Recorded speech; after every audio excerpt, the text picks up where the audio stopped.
And we are live. Welcome to the NBA Strategy Show. It is Friday, May 27th. I am Josh Engleman. I am joined by Adam Scherer, and we are brought to you by Prize Picks. And before we do anything at all, hit that like button, subscribe to the channel, hit the notification bell so you know when everything goes live. We put an end to the Western Conference Finals yesterday, and honestly, if we're lucky, we put an end to this Eastern Conference Finals tonight because it's not exactly a fun series to watch. I will miss basketball for a couple days, but at the same time, I won't miss Celtics and Heat. Adam, I was really pulling for you yesterday, really hoping for that 0 for 150, but unfortunately, it looks like you snuck a couple across the cash line. Yeah, pretty disappointing. I was rooting for it too. Yeah, like that game started out well for me, and like I had some solid lineups that weren't really duped, and they were in the top 100 or 200. I take like a 5-minute shower. I look at my phone and it says I'm not cashing a single lineup. I thought like the DK app broke or something, but yeah, that game got really ugly for me in a hurry. Fortunately, there's baseball. Yeah, it wasn't ideal. We got the ghost tour for Kuminga yesterday, which was something. Bielitsa getting cooked over and over defensively, still plays 20-something minutes. Certainly didn't see that one coming. Is there maybe you tweeted it actually last night, or maybe somebody in the industry tweeted it. Is this one of the biggest like chalk busts ever in the NBA? I didn't tweet it, but it's got to be up there. I tweeted kind of making fun of myself. I said that only the best can play a 50% on guy that doesn't step on the floor. But it's got to be up there. It seems like it would be, just because it's really hard to be like, assuming there's not like an injury or the guy like Mitchell Robinson or whatever. Wasn't he like really chalky earlier this year, and he like took a dump a minute into the game and then never came back or whatever? Like so. Yeah, stuff like that to me, I don't chalk up. He just didn't see the floor. Full on goose egg. Right, and that's the thing, like you and I were talking before the show. It's one thing, and I would have completely agreed, to say, like, you're not going to get the same minutes from Kuminga that you got the game before. But at the price he was at, and the fact that he's, a good point per minute guy, you didn't need remotely close to that for him to at least be, like, a serviceable play. So you literally just needed him to be on the floor and play, like, 2 6-minute rotations, and you were good. Yeah, it is. I didn't expect the full goose egg. I don't know what Steve Kerr was doing. I never at all expected what we got out of Nemanja Bjelica. He was, at least let me go to the $20 since I have that up here as well. Bjelica was 5% owned in the $20 last night. Ended up getting basically every minute that everybody expected Kuminga to play. He played 22 minutes yesterday. 2 of 4 from the field, 8% usage. 6 boards, 3 assists, a couple fouls, no defensive stats, 1,600. Kudos to Bielitsa. Yeah, pretty sure the only person that thought that went well was Steve Kerr. Yeah. Winning lineup, Clay captain, Wiggins, Draymond, Poole, Looney, and Dinwiddie. So no Steph, no Luka in the winning lineup of the $20 last night. Wow. I mean, like, obviously, we would have never had that sort of discussion on the show yesterday. What are the odds that neither of the 2 pay-up stars on this team made the optimal lineup? And like the value plays became also meaningless. $6,200 Spencer Dinwiddie is the cheapest guy in the optimal lineup. You didn't need any of the pay down options. And it's still duped 16 times. Yeah. It's incredible. I mean, like all of those guys they're all 30% owned dudes. Clay, 29. I mean, this is the aggregate. So I'm obviously not talking about Clay's captain odds. He's probably like 8%. 29 for Wiggins, 39 for Draymond, 30 for Poole, 28 for Looney, 30 for Dinwiddie. It's just like a fully balanced lineup with no studs. Would have been really hard for me to get to a lineup that didn't have Steph or Luka. I can't imagine I had one, but I could go back and look for sure. Monster day out of Looney. Anything else that you saw yesterday that was like interesting to you that you cared about? No. The random Clay game that we get once a series.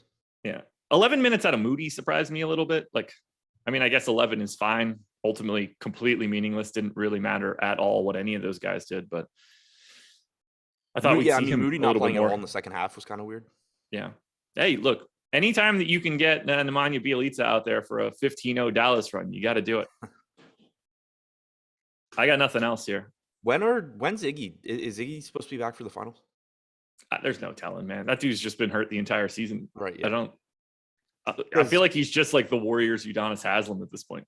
Do you know if any of them are supposed to be back? Like Porter, Peyton, Iggy? As far as I know, Porter is. I mean, Peyton's just sort of like a if he's healed type thing. Like that's. But like to me, Iggy is a complete. I have no idea. I don't even know what's wrong with him any longer. Yeah. Age, I mean, from my point of view, obviously, I hope that they're all out. From a basketball point of view, it would be nice if they get back. I mean, you would want him in this series. I have to assume that like his length and defensive ability on Tatum would be an asset, but sure, a hell of a lot more useful than Bjelica. You would think, but I don't know. Tell that to Steve Kerr. Steve Kerr doesn't seem to know. I mean, Steve Kerr was honestly coaching Game 5 of the Western Conference Finals like it was a Tuesday game against like in a random week in the middle of the regular season. We had no idea who was going into his rotation. He was just like, I guess it's Bjelica today for 20 something minutes. I wouldn't have expected it to be the Western Conference Finals. They could have played like this could have just been a taped game of Dallas from January, and I would have believed it. What are you tilting? I don't know. Somebody said I was tilting hard last night. I guess because I tweeted that I lost. I don't know. Kind of get used to that. Yeah, it's all the time. And I didn't even lose money last night. So yeah, I don't know. Last night was fine. Well, in NBA. Yeah, no, but I'm saying like in the aggregate. Overall, like I made money yesterday. I definitely wasn't upset about anything. Yeah, if you get your ass handed to you in the NBA but still win in baseball, you're not mad about the NBA. No. And even when you lose I lose an NBA, I'm not mad about NBA. No, not at all. Because you lose all the time. Right. That's the thing that people don't really recognize. Yeah.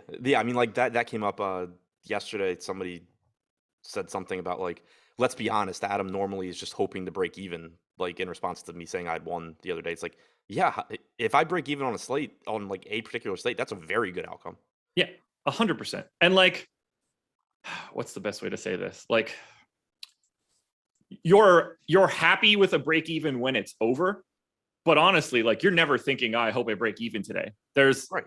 Like, it's only at the top or nothing. Well, right. Yeah. But like breaking even is not a bad result. Obviously going into this late, that's not what you want, but like, yeah, you're going to lose way more often than you win. It's just that you hope like if you're good, you win frequently enough that it offsets your losses and puts you in the black. Yeah. People, you got to realize there's no cheat code out there. I think the best thing to look at, and it was really sobering when we started looking at like, 1% type lineups, and you're like, oh, okay. Like how many lineups did I have that were in the top 1% and like over that? It's like, okay, 1.7% would be like the greatest thing in the world for me right now. And that's such a marginal thing, but like you're so much more frequently putting a lineup in a position to hit the main spot that little incremental piece is gigantic. Also, this is just an amazing conversation going on right now. The computers were wrong. I guess it proves that humans still know more. Who do you think's putting the inputs into the computer? Other computers, man. Craziness. Yeah, no, it doesn't mean that at all. Look, if you're going with your gut the rest of the way because you don't trust crunching numbers, I hope you up your volume also and get in some of my games. Yeah, send me whatever.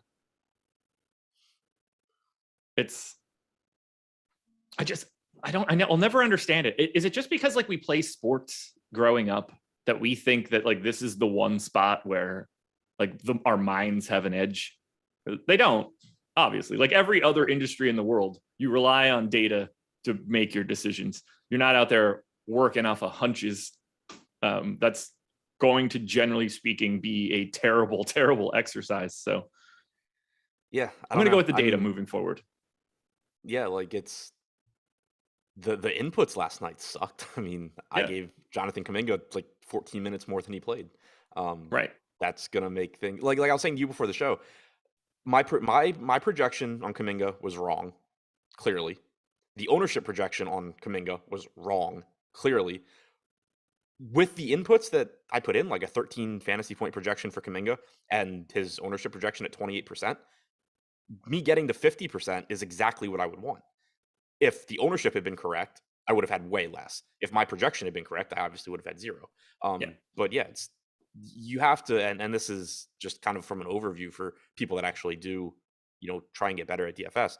You have to evaluate what you're doing, evaluate your process in light of what you put into it, not in light of what happened. Like, you can't look and say like, oh, I need to improve my process or I need to change things because I played Kuminga, when the reason you played Kuminga was the inputs that you put in. Like, if you just put in shitty inputs on one slate and you get your ass kicked, that doesn't mean there's anything wrong with your process.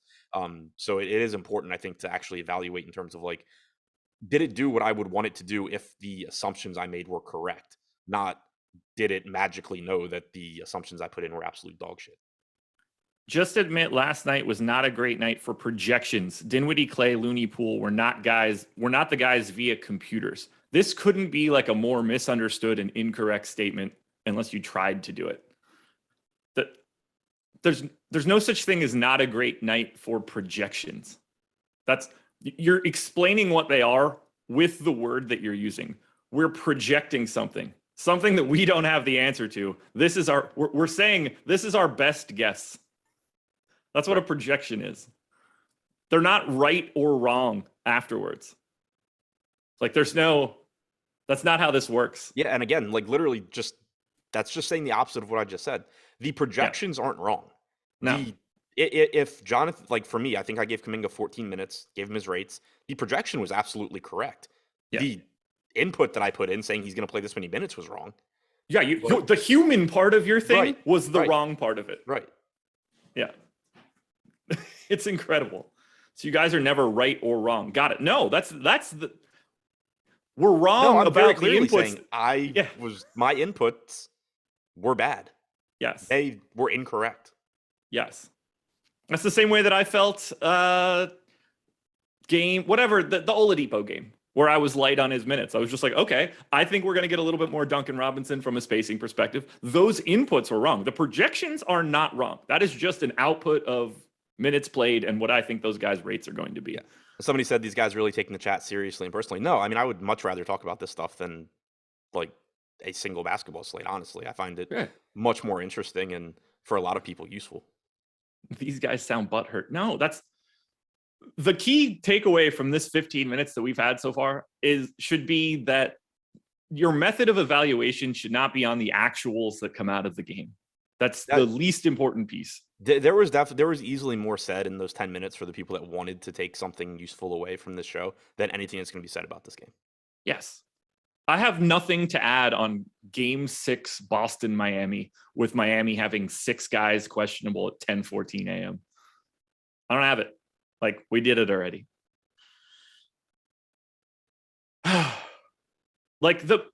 You should want our show to be like this. And not... Yeah, I mean, if we did an hour of that kind of stuff, I wouldn't do shows because it would cost me too much. God, it's crazy. Like, if I were just out here giving hunches, we'd be the worst show on the planet because there's nothing actionable. You can't take anything from that moving forward. Anyway, you ready to talk Boston, Miami? Yep. I got him here. We'll start with Ryan Langley's super chat.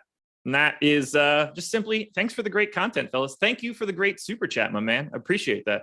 Happy to have you. And then either George or Jorge, either direction we want to go here, at least in my mind.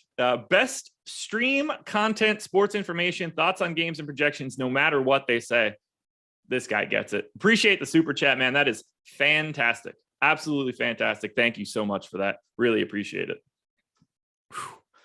And now we get into game number 6. Oh, God, I'm so tired of talking about this. Do I really have... Yeah, I have Mavs and Warriors in my run sheet. That's not correct, obviously. Didn't update the teams in this one. So we'll go ahead and make that... wait, this game's in Boston, so that's going to be Heat first, then Celtics. There we go. Now we got this. Let's start with the Heat. And obviously, we have no idea who's actually going to be playing here for Miami. I know that we have Tyler Herro in our ownership projections. I went with the executive decision in my prep today that not going to be projecting Tyler Herro for today's game. I'm just not doing projections until Fair. an hour Fair. before the game. So let's start at the top with this one. Jimmy Butler. I think you and I talked about it 2 days ago. Maybe we need to go back to it again today. Are you treating him any differently? Do you have any feel about his health, or are you just going 40 minutes of what you think Jimmy Butler normally is? So I do think, and this goes back to what we've talked about before, it's very difficult to adjust somebody for injury when, like, you know that they're banged up, but you don't know exactly what the situation is. One thing that's nice here, and one thing that I do, especially as these series get longer, is I do factor in the rates from the individual series where, now you've had 5 games of these guys playing each other. So it's going to naturally drive down my projection on Butler just because he continues to have low usage rates in this series. Once again, 21.5% last game. So I'm not projecting him to just repeat what he's done so far this series. He would be absolutely awful, and maybe he will be. But when I do, when I do kind of blend his rates in this series into his overall postseason rate and his overall usage rate this year, it is going to pull it down, and it is, I think, going to do a pretty good job of making it so, like, I get a projection on Butler where it's okay. Sure, Butler can still do well, but he's certainly not going to project for me the same way that he would if this injury didn't exist. I guess we can ask the same sort of question about Bam Adebayo. Do we get game 3 Bam again, or do we get every other game Bam today? Yeah. I mean, he did have a 21.5% usage rate last game, so nice to see him get at least somewhat close to his regular season average. But even that's, like, concerning when you're talking about a game where he played 38 minutes. Jimmy Butler only had a 21% usage rate. Like, what the hell is Bam doing in this series? I can't wrap my head around it any longer. Like, at least he was at 15 shots. Great. I mean, he had, like, the sneaky, quietest double-double ever in that last game. He finished with 18 and 10, and certainly didn't get out of the gates quickly. Usage rates from this game or that game? I haven't really. So Butler was at 21.5%. Bam was at 21.5%. Herro was at about 22, or not Herro, Strus was at about 22%. The leaders in usage, Victor Oladipo, 32.8%, and Gabe Vincent at 33%. Oh, the old 33% usage for Gabe Vincent, who should probably be playing more. Makes some sense. I mean, he probably should be playing over Kyle Lowry at this point, but we'll get to that in a second, I guess. Well, I mean, that goes without saying. I don't know how Miami creates effective offense. Where Oladipo took the 3, hit the backboard. Miami gets the offensive rebound, kicks it back out to him, and he hits the backboard again. Yeah, I mean, he's a really bad shooter. I think that was the possession where Vincent gets it at the top and he's open and he makes the extra pass to Oladipo, and Oladipo just misses the entire basket. And, like, the broadcasters are like, Vincent with the extra pass, like it's a good thing. It's like, dude, you need to just take that shot. Yeah, absolutely. Let's get into Vincent then and Lowry. So the past 2 games, they have been direct backups for each other. They split 48 minutes in game 4 and in game 5. I'm going with that assumption again here. Do you expect them to play alongside each other at all? Do you want to project them like they do? Who was your question? I was reading about ESPN. No worries. Vincent and Lowry have combined for 48 minutes over the past 2 games. Are you projecting them like that? Normally I give a couple of minutes alongside each other, but I don't necessarily think that's correct given what we've seen. Yeah. The reason I do it, though, is I don't totally understand why they would be opposed to running them alongside each other a little bit. I think it's a size thing is probably my only guess. Yeah. Just if you're going to have, like, although in the grand, like, depending on what else is on the floor with you, you're already sort of letting yourself know that you don't have the right defensive setup if you have Strus out there or Duncan Robinson, who, by the way, also split 28 minutes in this last one. So keep that in mind moving forward. I just assumed it was a size thing. Yeah. So I guess the issue I run into just kind of thinking about it is, ideally, I'm sure Miami doesn't play Lowry and Vincent alongside each other. Miami's not in any position to play anything ideally here. They don't have the correct personnel. Like, if there's nothing ideal, yeah, it's not great to have Vincent and Lowry out there together. there's nothing ideal about Victor Oladipo being on the floor, especially with Jimmy Butler. Like Yeah. you're making a trade-off somewhere. So do they say, look, we scored 80 points. We were lucky to score 80 points. Do we say, okay, we'll take the hits on the defensive end and we're going to put somebody out there that can actually shoot? I mean, that's what I would be doing, but I've been advocating for more Duncan Robinson for a lot earlier in this series than he came to fruition. What do you want to do with Strus and Duncan Robinson then? Again, two guys that split 48 minutes. We'll say they're basically the same person when they're on the floor in that they're both going to get picked on defensively and they're both out there for their shooting. Are you reading into Duncan Robinson's minutes from game 5? I mean, that's... or is he Kuminga? Is he going to get a full goose egg today now? Right. It's so hard to read into minutes from a game like that where everything was going wrong. Like Max Strus 2 games ago scored 0 points, scored 4 points last game. I think, like if Strus is knocking down shots, they're not going to just take him off the floor and put in Duncan Robinson. Right. I do think it's interesting, like you were saying, that they split 48 minutes, but that's another one where that doesn't have to be the case. Yeah. Like not at all. No, they can run a lineup where, it's Vincent, Strus, Robinson, Butler, Bam, or something. It's not a perfect lineup, but again, like Miami just doesn't have the correct personnel to have a perfect lineup.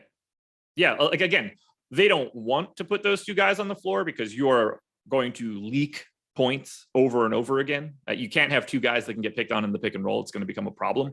They're running out of ways to create offense. They don't have it. So maybe that's it. Right. Yeah. Like this would be a totally different conversation if you were talking about a team like Boston, where you were like, they have, Jason Tatum and Jaylen Brown, like they're going to be fine scoring. So you can be pretty comfortable that like these two guys aren't going to play next to each other. Miami has a banged up Jimmy Butler, who by the way can't shoot anyway. Victor Oladipo in place of Tyler Herro, we're assuming, can't shoot. Your only shooting is like Strus, Robinson, PJ Tucker, Gabe Vincent, Caleb Martin. Like, Bam has decided to not participate offensively. So right, and I mean from a spacing standpoint, he's non-existent anyway. But he normally can at least score the ball, but that's not happening. So it's like there's nobody, especially if Herro is out. There's nobody you can point to and just say like, yeah, this is a perfect fit for what Miami needs. Like you're making a trade-off somewhere. I went 28 to Lowry, 20 to Vincent. I went 28 to Strus, 20 to Robinson. Feels like I'm a little bit heavy on Robinson, but that's like obviously it was blowout run 2 games ago, 28 minutes for this past game. Does anything sound crazy to you? Do you want to give them extra minutes? Who do you want to take them from? Because this ultimately ends up with me getting 12 minutes to Caleb Martin, at which point he ends up looking like a fantastic $1,200 option. Do you feel the same way about Caleb Martin in this sense, I guess?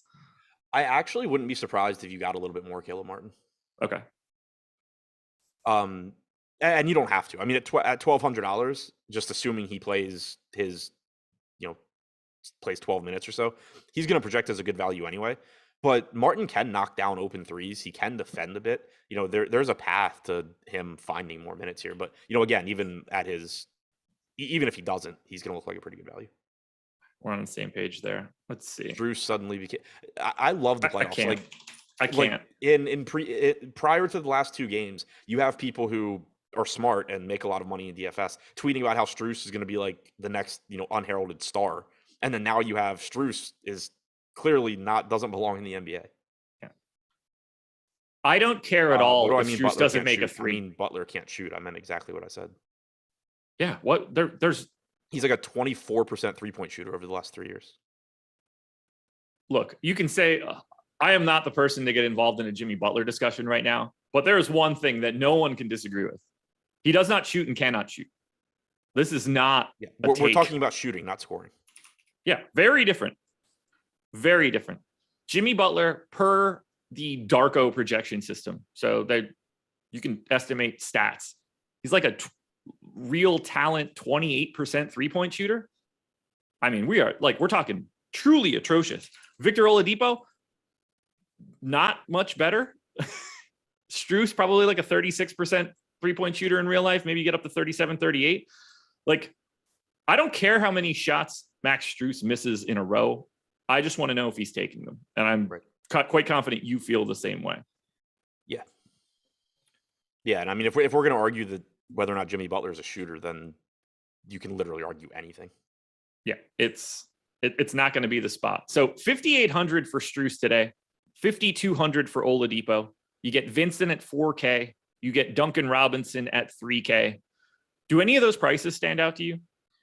I mean, the 3K on Robinson's interesting if you think there's a chance he gets all those minutes again. But again, he's certainly very dependent on Herro too. I guess that that's the caveat here. We're talking about it like Herro's out. If somehow he's back, then totally different. But yeah, assuming he's out, I still don't mind gambling on Robinson at 3K, especially if his ownership's going to be low. One thing to keep in mind, though, and right now, like you said, we have Herro in the ownership projections, but I am going to keep an eye, like if Herro's out, I am going to keep an eye on the ownership projection for Robinson because I do think it can be difficult.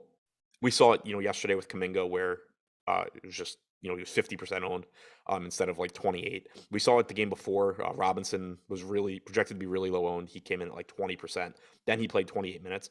So I do think that, like Robinson's not going to be one of the most popular players or anything, but I will manually adjust that if we get him at like, 5% or something again.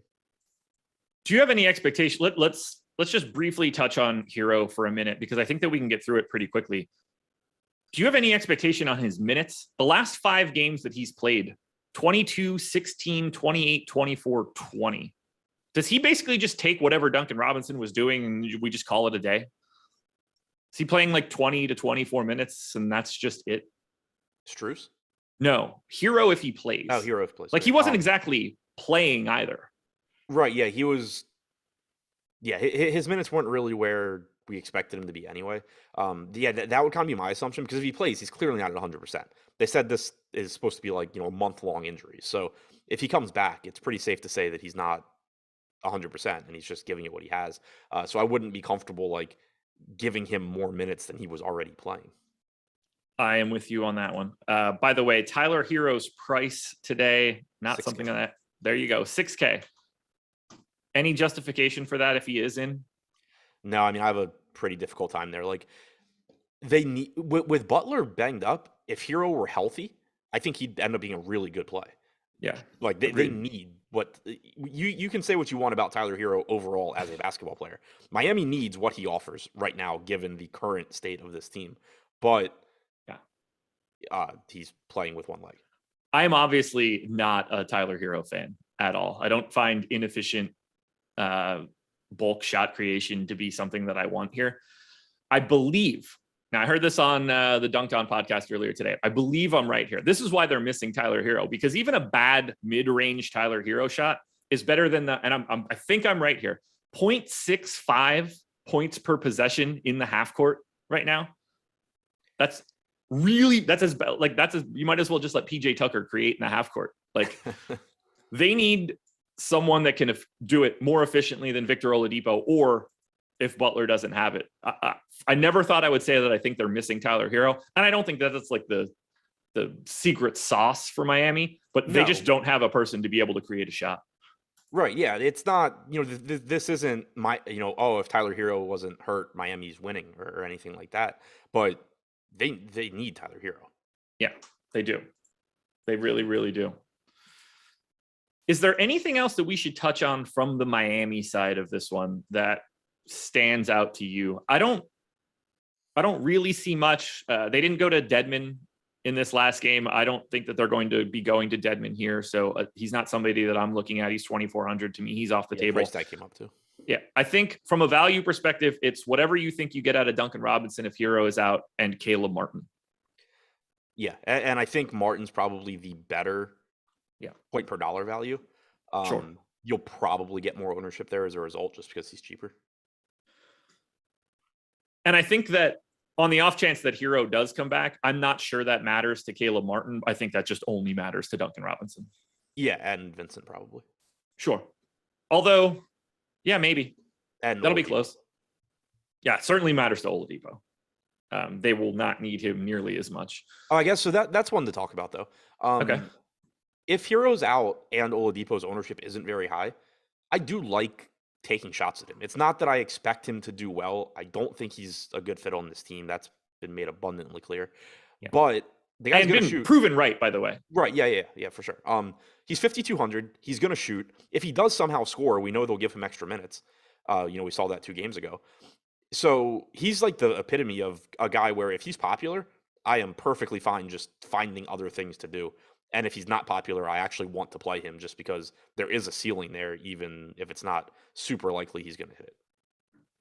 Ownership is at 8% on Oladipo right now. That assumes Tyler Herro is in. I assume Tyler Herro was out, ran my sims, got him in 6%. I did not give him a large chunk of minutes. I got him at 18. Could I go up to 24? Probably. Yeah. I think that would be like a pretty reasonable cap for Oladipo at this point. At what is he, 5,200? Am I getting that right? Yeah, 5,200. I don't think he'll ever pull a ton of ownership, but certainly a guy that I'm going to want to get to. Like, look, no matter how inefficient I think he is, he certainly likes to shoot. Yeah, exactly. And if it's going in, they'll leave him out there. And then the other thing too is, it's a 1-game slate, so you have to look at what are the alternatives in this price range. Max Strus is $600 more expensive. Can Strus give you a good game? Sure, but it's not like you should be any more confident in Max Strus at this point than you are in Victor Oladipo from a fantasy standpoint. You have Kyle Lowry for $1,000 more, or the corpse of Kyle Lowry at this point. So plenty of concerns there. Grant Williams on the other side for $200 less. Sure, he's fine, but it's Grant Williams. Derek White, $200 more. Obviously, after the last game, you're going to feel more confident in White than Oladipo, but we're 2 games removed from chat saying that Derek White doesn't belong in the NBA. So that can obviously come back again. The point is that there's no like slam dunk 5K range guy that you don't have at least some sort of question mark about. Anything else for Miami? I do like Gabe Vincent at 4K, assuming he's not going to get much ownership. The reason just being that, and this is assuming Herro's out, if he gets his 20 minutes or so, maybe it's 22, whatever, he can still get there at 4K. But he does provide things this team needs. We've seen him spark them defensively various times during the postseason, basically just pressing and being on ball. But he can shoot also, which this team needs. So, like, even though they haven't played him alongside Lowry, even if he stays in that role and it's just Lowry's backup, he still, as long as Herro's out, is going to project okay at 4K. But this is also an elimination game where Miami has nothing to lose. Like, if they're not scoring, there's no reason that they can't just say, all right, screw it. Let's see, if this works, and throw Vincent out there for, 4 or 5 more minutes. So if Herro's out, I do like Vincent's price tag quite a bit. Yeah, I think he's got the biggest sort of like, his minutes floor is just there. He's going to play the minutes that Kyle Lowry is not on the floor just by a baseline. And there's no reason that he can't be out there ahead of Kyle Lowry if Kyle Lowry continues to look like he's going to struggle. So if you're projecting him for, say, like 18 to 20 minutes, you're giving Kyle Lowry that normal starter run on the opposite side. I think Vincent can get to like 28 to 30 if this breaks correctly. And at which point, if he plays 28 minutes, you want him at 4K. Right. I always like taking shots at cheap guys that aren't going to be super popular and that, from like a theoretical standpoint, improve the team that they're playing on. Especially in an elimination game, because if this were like, if this series is 3-1 Miami, whatever, maybe you try and get Kyle Lowry going. But like, if Kyle Lowry's playing like shit and Gabe Vincent comes in and knocks down a couple shots, there's no reason for Spoelstra to be like, all right, time for Lowry to get back in there. Like, they should be doing anything to, will be doing anything to try and win this game. And when it's going well, it's the Heat. This is not a different organization. They are going to continue to go for that win. Like, it's going to be a Kyle, shut up, sit down. We'll see what we can do, but this is working right now. We'll deal with this later. Like, they don't give a shit about your personal opinions. Right. And I guess I have to make my obligatory mention that PJ Tucker is still underpriced. Yep. I like him. Came out of my sim 35% of the time, which is, I don't know, the 3rd highest mark of anybody on the Heat. And especially now, if they're going to PJ Tucker directly at the 5, when Bam is not in. 1, this increases Bam's minute ceiling if Dwayne Dedmon is not going to see the floor at all. 2, we're getting whatever minutes Bam isn't on the floor, that is going to be PJ Tucker at the 5. Both of those things I think are a benefit. 1, from a spacing perspective for Miami, because they certainly need it. And 2, just from a minutes perspective, I think Tucker can be out there more. Yep. 11.9% rebounding percentage in the series for Tucker. Only 0.7 DraftKings points per minute. Hasn't been shooting well. Mostly I just wish that they would fix his price so that I could stop sounding like I like PJ Tucker. But like, he's $1,400 less than Strus. And the nice thing about Tucker is not only does he, at least in theory, give them some spacing, but they want him out there defensively. So like he's one of the guys on this team that no matter how this game is going, they should want PJ Tucker on the floor as long as he's not, fouling out. Landon, I do not care that Kyle Lowry has a ring. Nothing could be more meaningless here. Tony, I don't think he needs a full thing of conditioning. He's 36, man. He's just not he's not what you guys think he is. That's all. People get old. Is he still like an NBA player? Yeah, of course. But he's clearly not right. And he's clearly on the wrong side of the aging curve. Doesn't mean you don't play him or something in DFS, but this is not the Kyle Lowry that played for the Raptors 4 years ago. Miami had some good looks last game. They just couldn't hit. Yeah, because they don't have anybody that can shoot. Yeah, this is we want to talk about these guys don't know basketball. We've been all over what's going to happen to their offense with the guys that they're going to be playing. And it's been spot on and ignored. So NBA strategy show is the promo code. Since the series started, I guess the computer's updated. I think I had 65% PJ Tucker in game 1 of this series or something. And it's some absurd number. So, yeah. Once again, just the key piece here. Everybody's got a salary. Everybody's got a salary. These salaries change on a game-to-game basis. If Jimmy Butler was 2K, if Kyle Lowry was 2K, he'd be the best play on the slate. And it has nothing to do with how good he's been playing. Just it's easier to play people when their salaries go down. And also with regard to Tucker specifically, it matters, in this case, it's everybody else's salary too. If Max Strus were 4,600, PJ Tucker would look worse just because you would have a comparable piece there. But yeah, when you're talking about somebody that in a competitive game is going to play 34 plus minutes, and the other guy priced around them is Gabe Vincent, who I like, but who could easily play 14 minutes less than that, you're just going to get a lot of PJ Tucker. 50% off your first month of Awesemo Plus Platinum using the promo code NBA Strategy Show. One gigantic word. Gives you everything we've got. Player projections, ownership projections, lineup builder, Discord, boom bust tools, your top golfer, top fighter, all of that good stuff. Everything, every sport, every piece of content, except for Fantasy Cruncher, which you could add as an add-on to our base package at checkout. That part's easy. You can get it for 50% off your first month. Cannot beat that. We've got, oh my God, I can't even talk. We've got high stakes ownership projections for the playoffs. This is a new ad for us, a new feature that we have. I highly recommend you guys check those out as well. It's a great time for it. So 50% off. Take advantage. Not the only deal you can get here. Prize Picks, the presenting sponsor of this show. If you use the promo code Awesemo, you can get a $100 first match deposit bonus. Prize Picks you're basically building parlay cards, which you don't have to worry about, taking on somebody. You don't have to worry about beating sharks or optimizers. You're not going up against 150 other lineups. You just got to beat yourself, basically. You can look at things like Jimmy Butler over under 22.5 points. If you like the over, you just add it to the card. If you do 5 bets in one, you can get net up to 10x your entry fee. I am pulling up our free Prize Picks player prop tool. You guys can go check that out at awesemo.com as well. I'm going to hit Adam with the number 1 prize pick prop for right now. Tell me how you feel about Bam Adebayo over 9 rebounds.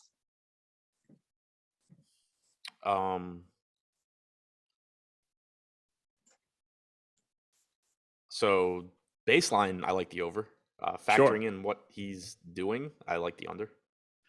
I got him at 10.2 right now, so I agree with our over. We have him at 10.62 in the Prize Picks player prop tool. That is the highest expected win rate of any prop that is on there right now. So that is just one of many, but you can check them all out. The next 1, 2, 3, 4, 5, 6, 7, 8. The next 9 props all come from Boston, largely Tatum and Brown overs and assists and rebounds, but you guys can check all of that out at awesemo.com in the free Prize Picks player prop tool. It's so many P's, man. I'm pushing so many P's there.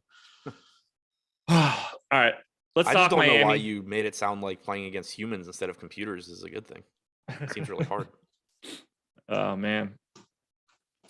Miami needs more players that can create a shot, not stand in the corner and shoot threes. They need both. Yeah, they do. I love Embiid coming out being like, Miami needs another star. I didn't see that. He tweeted it after game 5, which is just fantastic. Oh, and like, I wouldn't be surprised if he means himself. I'm sure he'd love to go live in South Beach. I think he'd enjoy himself quite a bit. I think he'd have a good time there. Yeah, I think so. All righty. Let's dive into Boston.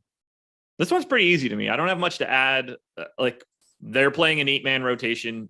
I don't see any scenario where that's not the case if this one is even just semi-competitive. Do you expect them to be putting a 9th guy on the floor today, barring injury or anything weird? No, I think it's more if they do anything different, 7. I think they're playing 7. Yeah, no more Peyton Pritchard. We did not see him in the second half of game 5. I don't think that you like. I think the biggest question mark here is sort of what can we get out of Marcus Smart? I don't need your take on Tatum any longer. I don't need a take on Jaylen Brown any longer. It's how many minutes can Marcus Smart play? We got 24 in the last one. We basically didn't see Peyton Pritchard, so we got a bit more Derek White. Honestly, Grant Williams minutes a little light in game 5. I don't think I expect them to go back up, but what are you comfortable projecting Marcus Smart for from a minutes perspective today? So, yeah, I'm not super concerned about him based on the playing time last game. I don't think it was ankle related. Like, maybe it was, but he picked up 2 fouls early, went to the bench. Derek White was playing out of his mind down the stretch in that game. So it was really easy just to not bring Marcus Smart back in. I think you could say that was ankle related in the sense where, like, I'm sure I would think Boston was probably like, cool, White's playing really well. We can not bring Smart, we can keep Smart off his ankle. But what I'm saying is I don't necessarily think that it was like, oh, he's banged up, so he only played 24 minutes. There's a very easy non-ankle explanation for everything that happened to him in that game. Fouls at the beginning, Derek White at the end. So from that standpoint, if he doesn't get in foul trouble and if Derek White doesn't play amazing, does Smart play like mid-30s? I think so. But at the same time, the ankle is still at least somewhat of a concern. I'll probably end up giving him like 34, 35 minutes. I went 34, so I'm happy that I didn't want to say anything. I wanted to get your final answer. I went 34. I felt pretty comfortable there. A couple people in chat saying that the Heat don't need Joel Embiid is just like a truly incredible statement. Every single team in the league needs Joel Embiid. I mean, except for basically Denver. They'd probably prefer like somebody that isn't replacing Bam. Sure. But yeah, they would live with it. They'd be fine with it. Yeah, I think you probably are okay. I think you're cool with getting the number 2 guy in the league in the MVP race this year, and I believe last year too. Like, just as a team building perspective, I think they'll take it. Right. Yeah, like if you give them the choice. I also got dragged for saying that Bam isn't the 3rd best center. So like we got to pick one of these sides here. If he's not good enough to be the 3rd best center, then you probably want Joel Embiid. Right. If you give them like an elite wing, they probably him. But yeah, sure. Like they're not gonna turn down getting Joel Embiid. Here's the question. So everybody told me Bam wasn't the 3rd best center. If the Miami Heat or if the Sixers called the Heat right now and said, we'll trade you Joel Embiid for Bam, ignoring like Heat culture and the fact that Embiid's got to get like his body fat under 8% type nonsense, they're doing that. Like they're just doing that. Or Bam's better than everybody thought he was. So it's got to be one or the other. Who stands out to you that isn't Tatum and Brown today? What direction do you want to go? I got a lot of Horford last game. I don't mind getting back there again. Played nearly 40 minutes again. But the $6,800 price tag on Robert Williams seems pretty good. They had said he wasn't going to be limited last game. Then he came out and played 27 minutes. So that was good to see because throughout the series, we'd kind of seen him losing minutes for one reason or another, in addition to being banged up. So I still do like that $6,800 price tag on him. He's 3rd for me. Came out more than any other than Tatum and Brown, came out in every sim more than everybody else from the Boston Celtics. Smart actually 4th. Didn't really get to much Peyton Pritchard at 3,600. That's going to be a really tough sell. I thought I'd get to more Grant Williams, and it doesn't appear that I am. I'm just sort of neutral to the field. I don't see a lot of variability in Boston. At this point, The prices look about right. Robert Williams is probably the guy that has the biggest error bars, but I don't think that's like super actionable either. I think everything that I see for Boston from an ownership perspective makes sense. Yeah, I'm there with you. There's nobody that like stands out as being wildly over or under owned. I don't think. Derek White at 21%. I mean that might be a little bit low to me. Okay. Just because, like, do you really think White is? I guess they're comparable. I'll say, like, do you really think White's the same as Strus? But I guess they kind of are. I have them separated by 0.5 of a point. So Yeah. I guess in theory, it's probably a little bit easier to get to White. I'd say White probably has a slightly higher minutes ceiling given the Marcus Smart availability.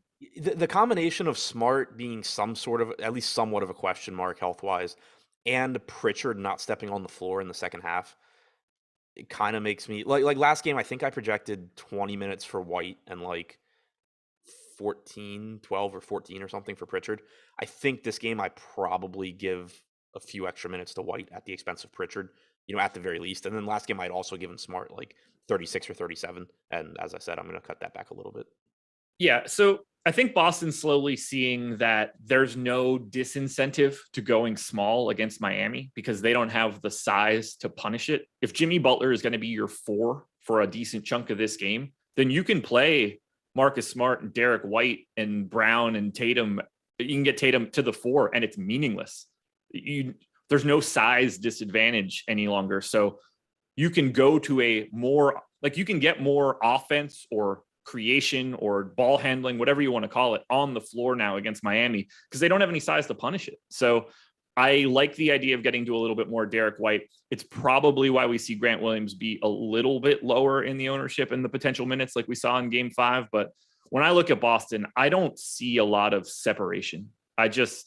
Those guys are just going to end up in lineups and I don't have a take. Whereas on Miami, I feel like that's the place where you can play the ownership game and try to get on opposite sides of the public. Yeah. And the other thing with White too is, I mean, he's playing more aggressively. He said he needed to. He's come out. He's done it the last couple of games. There were times earlier on where he was serving no purpose on the floor. He wasn't being aggressive offensively. He wasn't defending well. But we know he can do both of those things, and he is now. Noted non-high usage center Nikola Jokic just being ignored here. Yeah. Fun to see. And he's also my counter to Lofty's point about high usage centers. But he's obviously different because he's a ridiculously good passer. Yeah. Also, Karl Anthony Towns, 27% usage. Yeah, but they're not in the playoffs either. My point, right? Yeah, my point being, like, Denver would have gone further if they had Murray and Porter. Yeah, of course. Well, they should go further. They're infinitely better. Yeah, they probably don't draw Golden State in the first round, and even if they did, they still might have gotten out of the first round. What else we got? Tyler Herro plays for the Heat, Chandra. Yeah, Tyler Herro is like one of the worst defensive players in basketball. That is a regular and key Miami Heat player. That is one of my least favorite, and is also showing himself to be ultra necessary. Who wins today? I assume you're saying Boston. Boston. Yeah, I don't like Miami. To me, Miami just has to have an outlier shooting day. That's their path to victory here. Everything that they throw up's got to go. Otherwise, I don't know. They have no ability to create in the half court. It's been shown they're not getting there by getting mid-range shots. They cannot get to the rim against this team, particularly if Robert Williams plays. They got to barf up a bunch of threes and hope they fall. If Miami wins this game, is the total 160? It's gross. It's truly gross. It's a Boston doesn't make a damn thing, and Miami shoots themselves into the game. Get like a 1980 style, 75-68 game or something. Oh God, it feels like late 90s or early 2000s basketball, 78-74 type games. Now, at least we know that we're getting good defense. Nothing's lost on me that Boston has one of the best defenses we've seen. Miami's defense, certainly good to great, but offensive creation on Miami, not ideal. Boston's ability to dribble, not ideal, but I want this series to be over. Who wins the NBA title? And don't answer based on your tickets. Yeah. Boston. Yeah, I think so too. Although I think Golden State's shooting provides a really interesting challenge where Boston's defense basically has to do like the exact opposite of what they did in this series, because they're clearly willing to give Miami whatever the hell they want from deep. And you cannot play Golden State the same way, because those shits are going to be sailing from three. Between Clay and Poole and Steph, I mean, they're going to get so many threes up from good shooters. Miami's not doing that same thing. So I'm really anxious to see what like game one of that series could look like. But stranger things have happened in basketball. Boston's got to get rid of Miami today. Anything else you want to touch on here? What are we arguing about in chat? We still got a couple minutes. Let me participate. Jokic Embiid. Oh, now what? No, Josh Gillum said Embiid's better than Jokic, and I said he was out of his mind. And then he said, well, who's the better defender? Which Embiid, but Jokic is better defensively than people give him credit for, and he's just on a different planet offensively. Embiid is also worse defensively than he was 3 or 4 years ago. Embiid is worse than people give him credit for. Jokic is better than people give him credit for. And offensively, Jokic does things that Embiid can't even dream of doing. Yes. Look, again, and this is no indictment on Joel Embiid. He's exceptional. Yeah, for sure. I would want him. He's on the short list. Not being as good as the second best player in the NBA is not, and the back-to-back MVP winner is not an insult. Even Lofty's coming in. Embiid's pick and roll defense in the playoffs was really bad. Yeah, he's not as mobile as he was. Again, still a terrifying rim defender. That nobody wants any part of that when they're going in. But Jokic is a better shooter than Embiid. What are we talking about? Where did I miss this one? Joker isn't athletic and plays below the rim like Luka. Oof. That's a bold take. I got nothing left here. Good point, Chris. Embiid seems like he has a good imagination. I wouldn't restrict what Embiid is capable of dreaming of. Oh my God.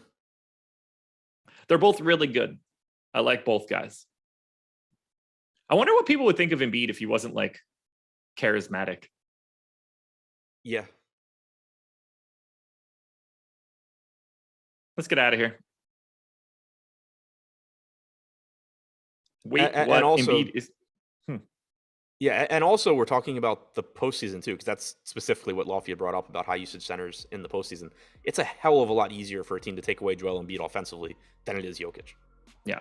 You can't do anything to Jokic. He's way too good of a passer. He's too good of a shooter. He can run point. It's not even like you can just front him in the post and not let him get the ball. He's going to just get it at the top. When you have 40% three-point shooter, generally speaking, Michael Porter Jr. there, you've got Jamal Murray running dribble handoffs with him. Spacing changes a bit. There's no way to keep the ball out of Nikola Jokic's hands, and he doesn't have to do dick offensively from a scoring standpoint because he had a 39% assist rate this year, which is 99th percentile in the league. Not for centers, for the league. Yeah, he's a point guard. He really is. He's an offensive unicorn. Yeah, honestly, we've never seen anything like it. There's nobody that can do what Jokic does offensively. Nope. I completely agree. Shoot, Josh, shoot. He shoots better than Embiid. He passes better than Embiid. Well, he said, what does Jokic do better than Embiid besides pass? Oh, I didn't see the besides pass part. I mean, he's a better rebounder on both the offensive and defensive sides of the ball.